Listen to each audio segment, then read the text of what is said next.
Okay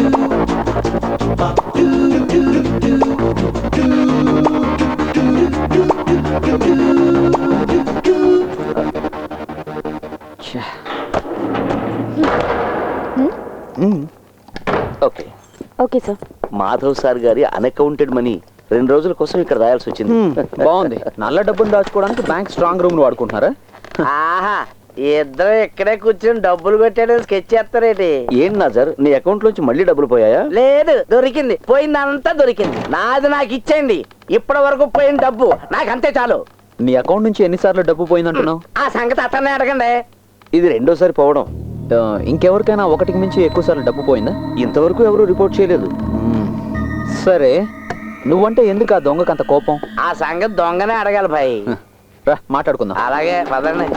నా sir, నీ డబ్బులు దొంగలించబడ్డాయని నీకు ఎప్పుడు తెలిసింది? అది ఏటీఎం కార్డు లోపల పెట్టి డబ్బులు డ్రా చేద్దాం ఉన్నప్పుడే తెలిసింది.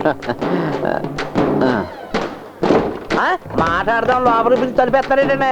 నీకు నీ డబ్బులు అక్కర్లేదా? ఎందుకు ఎక్కలేదండి. నీది మొత్తం ఎంత డబ్బు పోయింది? ఈ రోజు వరకు లెక్కెడితే 50,000 దాకా పోయిందండి. నన్ను కొడతావురా నీ పని. ఇప్పుడు చెప్పు నాసరం, నిజంగా నీది ఎంత డబ్బు పోయింది? చెప్తారు కానీ ముందు జంక్షన్ నుంచి కాల్ తీరా. చెప్పు, ఎంత పోయింది? ఎంత పోవాలి? పోయింది చెప్తే చాలు. 25,000 రూపాయలు. అంతేనా? అంతేనండి.